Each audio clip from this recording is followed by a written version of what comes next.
พี่ก๊อตอันนี้ใช่งานญี่ปุ่นไหมพี่มาดูหน่อยโปรโมทงานนะครับใช่ไหมใช่งานญี่ปุ่นไหม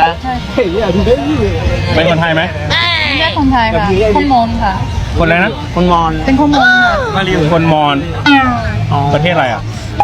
ประเทศอะไรเนี่ยไม่ได้เข้าประเทศอะไรเนี่ยเป็นประเทศพม่าเหรอ ใช่เมียนมา เมียนมา เมียนมานี่วุฒิพลประเทศตัวเองไม่รู้เลยโอ้ยอยู่สะพานมอญพี่อ๋ออยู่สะพานมอญอยู่เมืองการน่ะเหรอใช่เมืองการคนมอญไอ้นี่มันอยากมีแฟนเป็นคนมอญต้องทำไง เอ้ยใจเย็นโปรเจกต์ขึ้นมาทำไงอ่ะโปรเจกต์ขึ้นมาต้องบอกว่างานญี่ปุ่นงาน โอ้คู่กันเลยอ่ะเฮ้ย คู่เลย คู่กันเลยนะโอ้คู่กัน ไม่ ไม่ ได้ ได้ เราข้างซ้ายเราข้างขวาใจไม่เท่ากันนี่ เฮ้ยใจไม่เท่ากันเลย โอ้ตู้ไม่ไหวอ่ะลายเลื้อนไม่ไหวอ่ะ မွန်လူမျိုးပြဿနာလေးတစ်ခုပြောပြမယ်နော်မွန်လူမျိုးပြဿနာကို line မှာ drama တွေခင်းတာအဲ့ဒါကိုတတ်နိုင်တဲ့လောက်တော့အတူဆုံးနဲ့ထိထိမိမိလေးပြောစီချင်တာပေါ့အဲ့တော့ပြဿနာဘယ်အဆလဲဆိုတော့ကောင်မလေးတယောက်ဒီတက်တူးပြိုင်ပွဲမှာ तू ကမော်ရယ်အနေနဲ့တွားရင်းနဲ့မှအမှမေးရင်းနဲ့ဖြစ်တာပေါ့အဲ့တော့အဲ့ဒီဗီဒီယိုကိုကျွန်တော်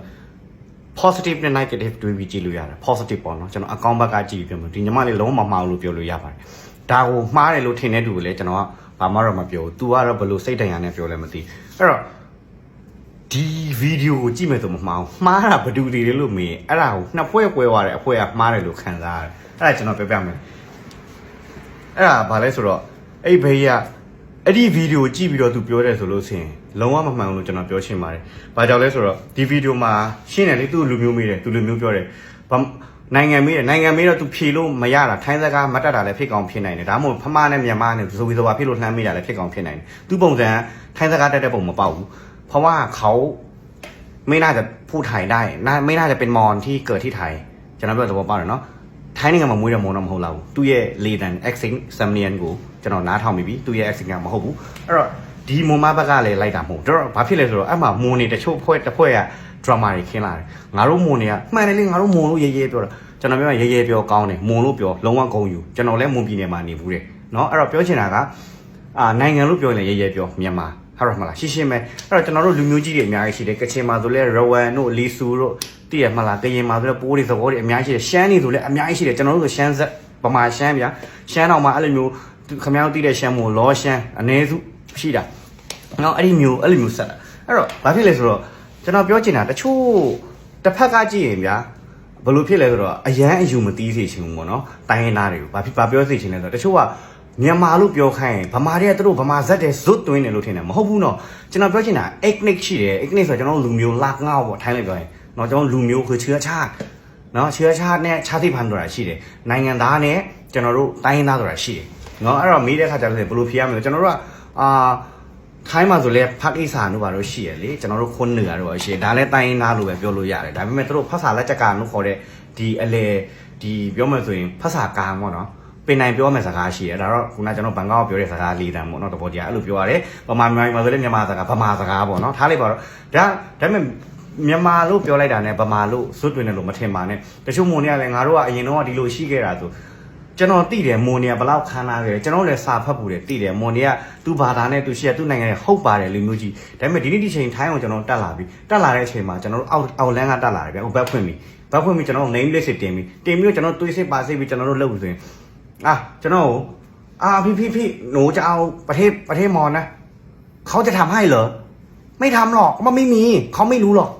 เพราะว่าเขาไม่ได้ศึกษาทางนี้มาแต่โชคดีအပိုင်းကိုမလေးလာထားတဲ့လူမျိုးဆိုမွန်ကြောင်းကျွန်တော်ဒီလိုမျိုးမွန်လူမျိုးမကောင်းပြောတာမို့မွန်လူမျိုးတွေအရင်ချစ်ဖို့ကောင်းတယ်တို့မှအတူယူစရာအချက်တွေရှိတယ်ဥပမာဆိုမွန်လူမျိုးတွေကဝဒီရရှိတယ်အလုံးလုံးတယ်ပတ်စံစုတယ်တို့ဘောတို့တီထောင်တယ်ဘာသာရေးကိုင်းဆိုင်ဒီအချက်တွေကတကယ်ရှိတယ်မွန်လူမျိုးမှာဒါလုံးဝညင်လို့မရဘူးဒါပေမဲ့တချို့မွန်တစုပြောစီချင်တာကျွန်တော်မွန်ဒီကြားထဲမှာတဏိပူတဲ့ခါကျတော့အဲ့လိုမျိုးတို့မွန်လူမျိုးမဟုတ်လို့ဆိုရင်တို့ကနှိမ်တာမင်းကဗမာလားဗမာတွေကဘာလဲတုံးမကြဘူးဗမာအဲ့ဒီမွန်ကြားထဲမှာနေတဲ့ကောင်ဆိုသိတယ်မင်းဗမာတွေကမှမျက်နှာငယ်ရတာဘလောက်ဆင်းရဲတာမွန်နေလို့မချမ်းသာဘူးကျွန်တော်ပြောပြမယ်ကောင်းတယ်မကောင်းဘူးစိုးတယ်ချမ်းသာတယ်ဆင်းရဲတယ်ဆိုတာမွန်မှာလည်းရှိသလိုဗမာမှာလည်းရှိသလိုကရင်တိုင်းသားပေါင်းစုံထဲမှာရှိတယ်မွန်နေမှာဆိုစားဖို့မရှိငတ်ပြက်နေတဲ့အခုလိုမျိုးမဖွင့်ပြိုးခင်နေကျွန်တော်နေဘူးတယ်ဖလူးကျုံးနေမှာဆိုလည်းနေဘူးတယ်နော်ပြောမယ်ဆိုအခုလိုမဖွင့်ပြိုးသေးဘူး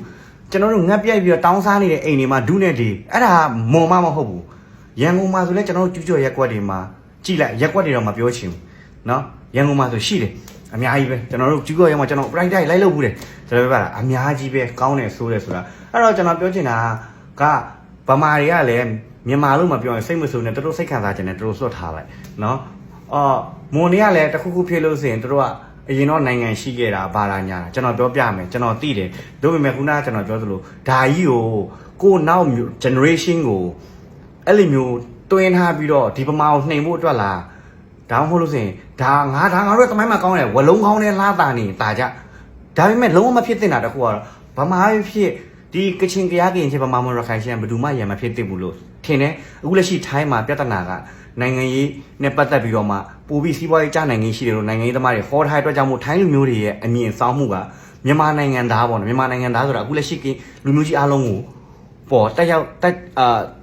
က်မှုရှိလောက်တယ်ဘာကြောင့်လဲဆိုတော့အလုံးမကောင်းဘူးဝင်ငွေမကောင်းဘူးဆိုရင်ဒါဗမာတွေအလုံးလို့ဖြစ်တာဟုတ်တယ်မလားထိုင်းလူမျိုးတွေသိတဲ့အတိုင်းပဲဒီကောင်တွေကလက်ထက်မှာပတ်စံတစ်ထောင်ရှိပြီကွန်တုံးလိုက်တယ်တုံးလုံးမလောက်ချီးလိုက်တယ်ငှားပြီးမှအစင်အလုပ်လုပ်တယ်အလုပ်လည်းမလုပ်တော့ဘာကြောင့်လဲအခုကျွန်တော်တို့မြန်မာတွေလုပ်တဲ့အလုပ်တွေဆိုတာကလည်းအန်ဒီအများတဲ့အလုပ်တွေတို့မလုပ်နိုင်တဲ့အလုပ်တွေပဲလုပ်ကြတော့တာလေဟုတ်တယ်မလား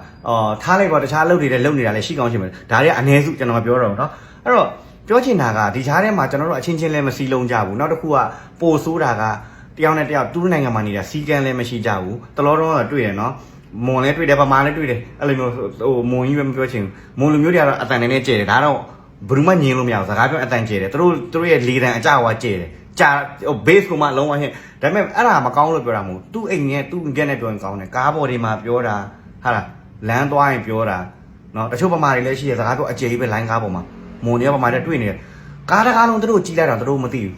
တို့ကအဲ့လိုတာယာငါတို့နှစ်ယောက်တည်းရှိတာအဲ့လိုမျိုးပြောမလုပ်ရဘူးเนาะကုံတိုက်တွေသွားရင်လည်းထိုက်လက်ခါတိုင်ညာဘက်ကိုကတ်ဘယ်ဘက်ကိုအလွတ်ထားဘယ်ဘက်ဆိုတာ emergency တို့အမြန်လိုတဲ့သူ MRT ပဲစီစီဘာပဲစီစီเนาะတို့ထိုင်နေမျိုးစီကံမရှိထားတယ်တို့အပိုင်းတို့ဘုမပြောငါတို့ဗမာလူမျိုးတယောက်မကောင်းဗမာလူမျိုးအိမ်ကတယောက်ဆိုဗမာလူမျိုးဖြစ်မြန်မာနိုင်ငံသားတယောက်ဖြစ်အိမ်ကခြေလမ်းပြီးထွက်တာ ਨੇ ကိုယ့်ရဲ့လောက်ရတိုင်းကဒီနိုင်ငံမှာရှိတဲ့လူဦးရေ6တန်းအတွက်တက်ရောက်မှုရှိတယ်เนาะအဲ့တော့မကြွားနဲ့မကြောနဲ့ချင်းချင်းမစီလုံးနိုင်ရင်နေကျွန်တော်တို့ drama တွေမခင်းနဲ့ဒီကိစ္စမှာငါပဲမှားတယ်ပေါ့เนาะထားလိုက်ပေါ့เนาะအဲ့တော့ပြောချင်တာက